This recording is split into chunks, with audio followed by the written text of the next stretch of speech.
Selamat datang kembali. Di video ini kita sudah berada di pertemuan ke-17 mengenai belajar HTML untuk pemula. Dan untuk video ini kita akan bahas mengenai tabel pada HTML. Dan sebelum lanjut, di sini saya sudah punya file pertemuan 17.html dan file ini saya sudah jalankan di aplikasi web browser. Jadi tinggal ketika ada perubahan ya di Visual Studio Code, ya tinggal kita kembali ke browser lalu refresh. Nah, baik, sampai di sini. Untuk membuat tabel pada HTML, itu kita awali dengan tag table. Nah, semua tag yang terkait dengan tabel itu kita letakkan di antara tag pembuka tabel dan tag penutup tabel. Nah, di HTML itu ada banyak sekali tag ya, terutama di HTML versi 5. Banyak sekali tag yang terkait dengan tabel. Dan di sini untuk video pertemuan 17 ini ya kita akan bahas beberapa di antaranya. Dan tag yang pertama yang akan kita bahas yaitu tag tr.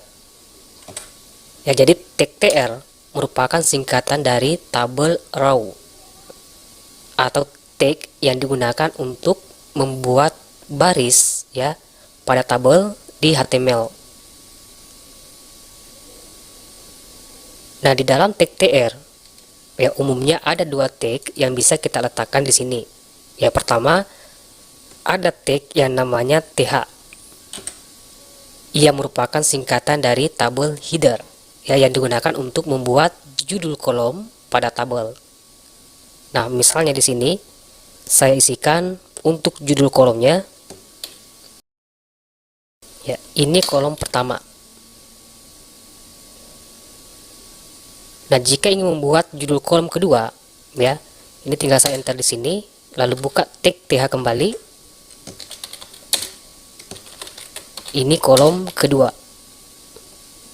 Saya cukupkan 3. Tag th kembali.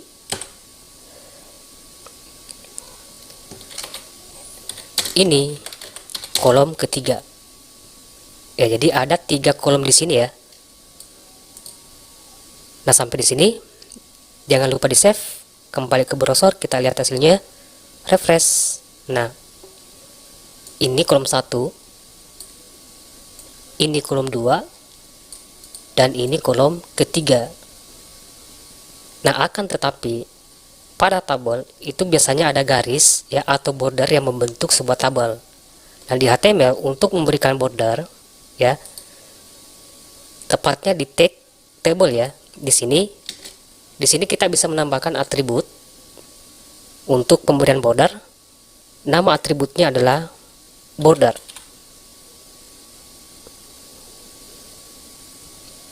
Border lalu sama dengan kemudian petik 2. Nah, nilai dari atribut ini itu berupa angka ya. Semakin tinggi angkanya, maka bordernya akan semakin tebal. Dan di sini saya coba kasih border 1 ya. Kalau saya lihat di hasilnya di browser, refresh. Nah, sekarang hasilnya ya sudah terlihat seperti tabel setelah kita menambahkan atribut border dengan nilai 1. Kita sudah berhasil membuat header ya atau judul kolom pada tabel di HTML, di mana yang kita gunakan adalah tag th.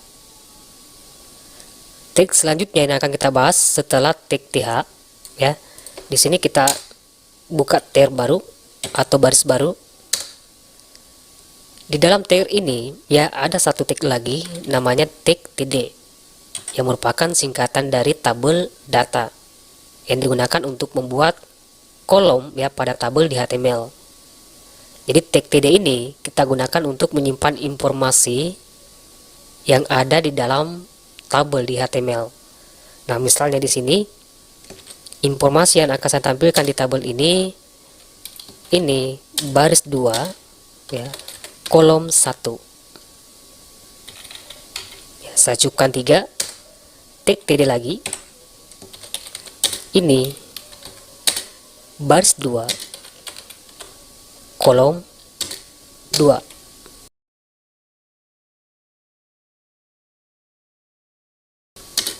Ini baris 2 kolom 3. Nah, sampai di sini jangan lupa di save, lalu kembali ke browser, refresh. Nah, di sini kita bisa melihat perbedaan antara tag th, ya, tag th dengan tag td.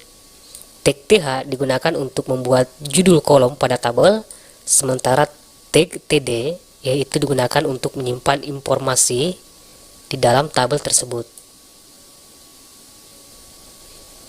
Nah, lalu bagaimana jika misalkan saya akan membuat satu baris lagi di bawahnya, di mana baris tersebut terdapat 3 kolom. Nah, di Visual Studio Code di sini tinggal kita buka tag tr. Ya, jadi tag tr ya itu menghitung jumlah baris yang akan kita buat pada tabel di HTML, sementara tag td itu menghitung jumlah kolom yang akan kita buat pada tabel di HTML. Jadi sebelum membuat kolom, ya, yang pertama kita buat itu adalah tag tr. Nah, di sini saya lanjut tag td. Ini baris 3 kolom 1. Saya enter lagi tag td. Ini baris 3 kolom 2. Tag td lagi.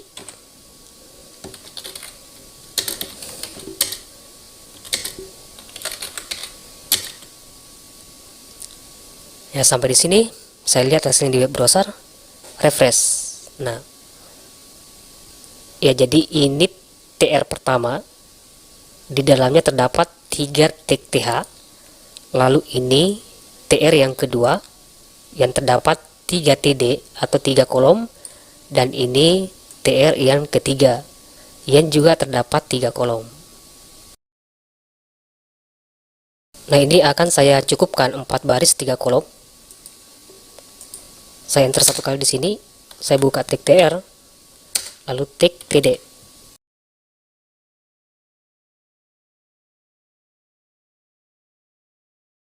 Nah, sampai di sini jangan lupa di save, lalu kembali ke browser, lalu refresh. Nah, 4 baris 3 kolom. Nah, sampai di sini kita kembali ke aplikasi Visual Studio Code. Tag selanjutnya yang akan kita bahas yaitu tag caption. Tag ini biasanya kita gunakan untuk membuat judul tabel, ya, pada HTML. Ya, jadi tag ini kita letakkan di dalam tag table, ya. Tag caption. Misalnya di sini elemen tabel pada HTML. Ya, jadi saya ulang kembali bahwa tag caption ini untuk memberikan judul, ya, judul pada tabel di HTML. Nah, sampai di sini kita lihat hasilnya di web browser mengenai tag caption ini, refresh. Nah, ya, jadi ini merupakan hasil dari tag caption yang digunakan untuk memberikan judul, ya, pada tabel di HTML.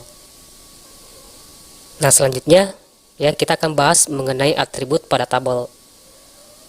Nah, untuk atribut di sini kita sudah gunakan satu, ya, atribut border sama dengan 1 untuk memberikan border pada tabel di HTML.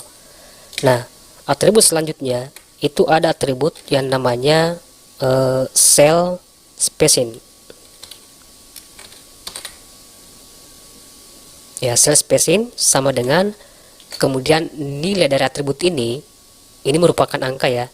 Jadi semakin tinggi nilainya, ya, atau angka yang diberikan, maka jarak antar selnya itu akan semakin jauh.